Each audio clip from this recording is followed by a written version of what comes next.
नमस्कार दोस्तों, आज मैं आपको ज्येष्ठ मास के विनायक चौथ व्रत की कथा सुनाने जा रही हूँ। प्रेम से बोले चौथ माता की जय हो, विनायक भगवान की जय हो।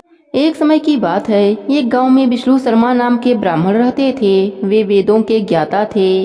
उनके 7 पुत्र थे, जिनमें से 6 पुत्र संपन्न थे, लेकिन एक पुत्र बहुत गरीब था। उनके सभी बेटे अलग अलग रहते थे। विष्णु शर्मा अपने पुत्र के घर एक एक दिन भोजन करते थे। धीरे धीरे वह बहुत कमजोर हो गए। वह पुत्र वधू द्वारा अपमानित होकर रोते रहते थे। एक बार विष्णु शर्मा ने गणेश चौथ का व्रत रखा और अपने सबसे बड़ी बहू के घर पहुंचे और बोले, बहू, मैंने आज व्रत रखा है, तुम पूजा का सामान इकट्ठा कर दो तो चौथ माता खुश होकर तुम पर कृपा करेंगी। यह बात सुनकर बहू कठोर वाणी में बोली, पिताजी, मुझे तो घर के कार्य से ही फुर्सत नहीं मिलता है। मेरे पास इन फालतू के कामों के लिए समय नहीं है। आप तो हमेशा कुछ ना कुछ काम करते रहते हैं। मैं नहीं जानती आपके चौथ माता को। सबसे बड़ी बहू से डांट सुनकर विष्णु शर्मा अपने सभी बहुओं के घर गए, परंतु सभी ने उन्हें डांट कर भगा दिया। वह बहुत दुखी हुए। अंत में अपने छोटी बहू के घर गए। छोटी बहू के घर भी बोले, मैं व्रत रखा हूँ, पर तुम्हारे पास तो मेरी पूजा की सामग्री लाने के पैसे नहीं हैं। तब छोटी बहू बोली, ससुर जी, आप परेशान मत होइए और अपनी इच्छा लेकर व्रत कीजिए। आपके साथ मैं भी व्रत रखूंगी। ऐसा कहकर छोटी बहू पड़ोसी से व्रत की सामग्री मांग कर लाई। छोटी बहू और ससुर जी ने मिलकर पूजा करी। पूजन के बाद अपने खुद भूखा रह गई और भूखे ही सो गई। आधी रात के बाद ससुर को उल्टियाँ होने लगी और वह रोने लगी। बोली, पिताजी, मेरे बनाए हुए खाने से आपको उल्टियाँ होने लगी है। और सारी रात अपने ससुर के पास बैठी रही। इस प्रकार उसके व्रत के साथ साथ गणेश चौथ का जागरण भी हो गया। सुबह उठकर उसने देखा कि उसका सारा घर हीरे मोतियों से जगमगा रहा है। अपने ससुर से बोली, पिताजी, इतने हीरे मोती मेरे घर में कहाँ से आए? तब ब्राह्मण विष्णु शर्मा ने कहा, बहू, यह सब तो तुम्हारी भक्ति का फल है। गणेश भगवान प्रसन्न होकर व्रत के फल के स्वरूप में तुम्हें धन दिया है। तब बहू बोली, पिताजी, आपकी कृपा से गणेश जी मुझ पर प्रसन्न हुए हैं और मेरे दुख के दिन दूर हुए हैं। छोटी बहू के घर इतना धन देखकर विष्णु शर्मा की सभी बेटे बहू वहां आ गए और क्रोधित होकर बोले, बुढ़े ने अपना सारा धन जमा किया हुआ था और अब छोटी बहू को चोरी से दे दिया। तब विष्णु शर्मा बोले, यह धन मेरा नहीं है। छोटी बहू ने गणेश चौथ का व्रत किया था और गणेश भगवान प्रसन्न होकर यह संपत्ति उसे दी है। मैंने पहले तुम सभी बहुओं के घर जाकर यह व्रत करने को कहा था, लेकिन तुमने मेरी बात एक ना सुनी। लेकिन छोटी बहू के घर कुछ न था। वह मांगकर पूजा की सामग्री एकत्रित करके मेरा व्रत पूरा करवाया। इसकी सच्ची भक्ति से प्रसन्न होकर ही गणेश जी ने इसे अपार संपत्ति प्रदान की है। हे गणेश जी महाराज, जैसे आपने छोटी बहू पर अपनी कृपा करी, वैसे ही अपने सभी भक्तों पर अपनी कृपा बनाए रखना। प्रेम से बोले गणेश भगवान की जय हो। एक समय की बात है, एक गांव में एक चिड़िया रहती थी। उसके 2 छोटे छोटे बच्चे थे। वह चिड़िया अपने बच्चों को दाना लाकर खिलाती थी। ज्येष्ठ मास का महीना आया। खेतों के सारे फसल किसान काटकर अपने घर में रख लिए। चिड़िया के बच्चे भूख के कारण रोने लगे। चिड़िया ने कहा, बच्चों, यहाँ आसपास कहीं भी कोई फसल नहीं है कि मैं तुम लोगों के लिए दाना ला सकूं। मैं जंगल के तरफ जाती हूँ, शायद वहाँ पर दाना मिल जाए। बच्चे अपने माँ को दूर नहीं भेजना चाहते थे, पर भूख के कारण उन्होंने कहा, ठीक है माँ, पर तुम जल्दी आ जाना। चिड़िया जंगल की ओर उड़ चली। भूखा होने के कारण चिड़िया थक गई, एक पेड़ पर सो गई। तभी एक बहेलिया वहां आ गया और चिड़िया को पकड़कर पिंजड़ा में बंद कर लिया।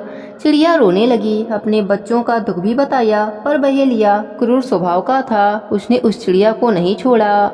बहेलिया घर जाकर अपने पत्नी को पिंजड़ा देते हुए कहा कि कल बाजार में बेचूंगा, अभी इस पिंजड़े को टांग दो। बहेलिया की पत्नी उस पिंजड़े को टांग दिया। चिड़िया ने बहेलिया की पत्नी से कहा, मुझे छोड़ दो, मेरे 2 छोटे छोटे बच्चे भूख के कारण मर जाएंगे। बहेलिया की पत्नी ने कहा, मैं तुम्हें नहीं छोड़ सकती, मैं पतिव्रता स्त्री हूँ, अपने पति की आज्ञा को मानती हूँ, मैं उनको धोखा नहीं दे सकती। इतना कहकर वह पिंजड़े को टांग कर चली गई। थोड़ी देर बाद आई तो देखती है कि चिड़िया गणेश जी का जप कर रही है।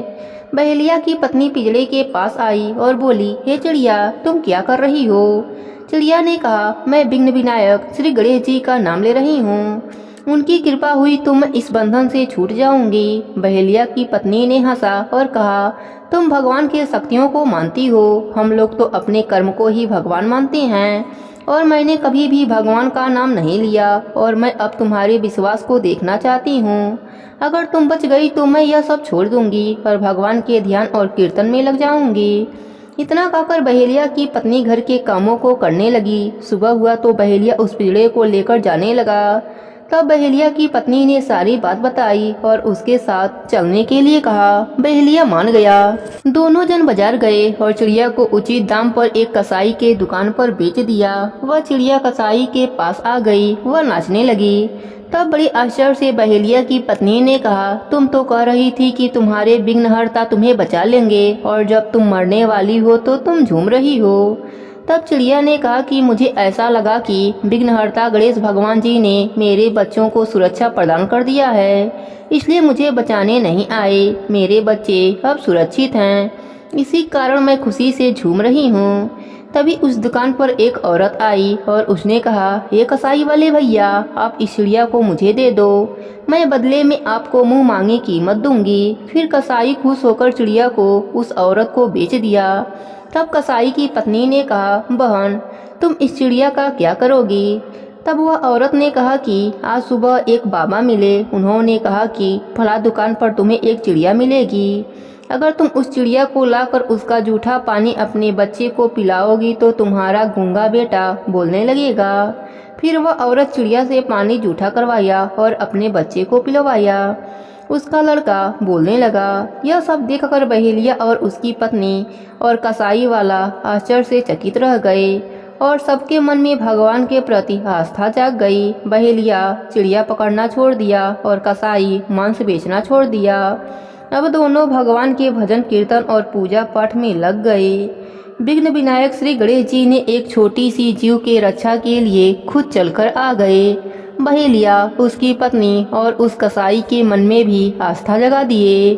इस प्रकार जो भी व्यक्ति हृदय से श्री गणेश जी का पूजा पाठ कथा कहानी सुनता है, उसके जीवन के सभी दुख दर्द सब समाप्त हो जाता है। प्रेम से बोले गणेश भगवान की जय हो।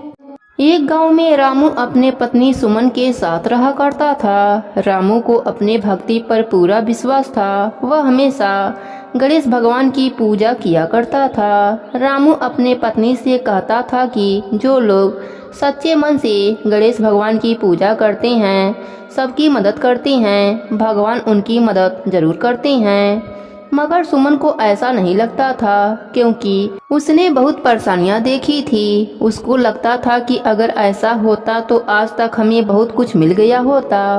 अपनी पत्नी की बातों को सुनकर उसने सुमन से कहा, ऐसा नहीं सोचना चाहिए, हमें गणेश भगवान पर पूरा विश्वास रखना चाहिए। अगर हम गणेश भगवान पर विश्वास नहीं रखेंगे तो हमें भगवान से सहायता प्राप्त नहीं होगी।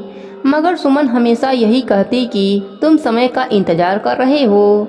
अगर गणेश भगवान को हमारी मदद करनी ही होती तो अब तक कर चुके होते। तुम तो भगवान के बहुत बड़े भक्त हो, तुम्हें भगवान की कृपा क्यों नहीं मिल रही है? तुम्हें परेशानियां क्यों उठानी पड़ रही है? पर वह अपने पत्नी की बातों पर ध्यान नहीं देता था। वह मंदिर में काम किया करता था। उसका काम मंदिर की सफाई करना था। वह मंदिर की सफाई कर ही रहा था, तभी एक बूढ़े आदमी वहां आया और थकान के कारण मंदिर की सीढ़ियों पर बैठ गए। उनको वहां बैठा देख रामू ने उनसे कहा, आप बहुत परेशान दिखाई दे रहे हैं। तब बूढ़े बाबा ने कहा, मैंने 2 दिन से कुछ नहीं खाया, बहुत कमजोरी हो रही है। मैं कुछ काम करके पैसा कमा लेता हूँ, लेकिन मेरी तबीयत ठीक न होने के कारण मुझे कोई काम नहीं मिल रहा है, जिसके कारण बहुत भूखा हूँ। रामू ने कहा, आप मेरे साथ चलिए, मैं आपके लिए कुछ खाने का प्रबंध करता हूँ। और रामू उन्हें अपने साथ अपने घर लेकर आया। घर में सुमन खाना तैयार कर रही थी। कुछ देर के बाद ही सुमन खाना लेकर आई। वह बूढ़ा आदमी उस रामू के साथ बैठकर खाना खाए। वह बूढ़े आदमी बोले, तुम्हारे जैसे लोग दुनिया में बहुत ही कम होते हैं जो किसी की मदद करते हैं।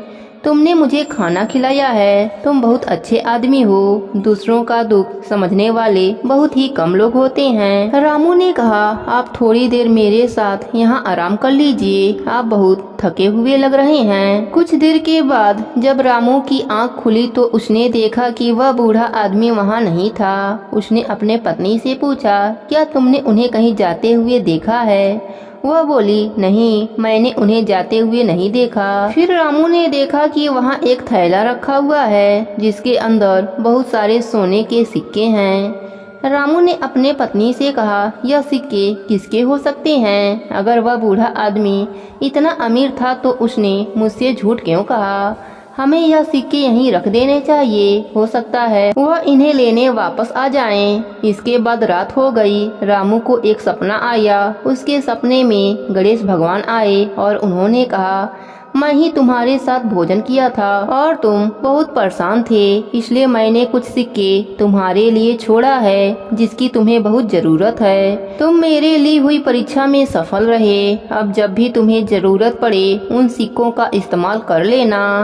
तभी उसकी आंखें खुल गई। उसने अपने पत्नी को सारी बात बताई। अब उसकी पत्नी सुमन ने कहा, मैं गलत थी। अब मुझे यकीन हो गया कि सच्चे भक्त की बातें भगवान हमेशा सुनते हैं। अब पति पत्नी नित्य नियम से गणेश भगवान की पूजा अर्चना करने लगे। गणेश भगवान की कृपा से उनका घर अन्य धन से भर गया। हे गणेश जी महाराज, जैसे आपने गरीब पति पत्नी पर कृपा करी वैसे ही अपने सभी भक्तों पर अपनी कृपा बनाए रखना। कहानी अधूरी हो तो पूरी करना, पूरी हो तो मान रखना। प्रेम से बोले गणेश भगवान की जय हो, पार्वती माता की जय हो, भोलेनाथ की जय हो।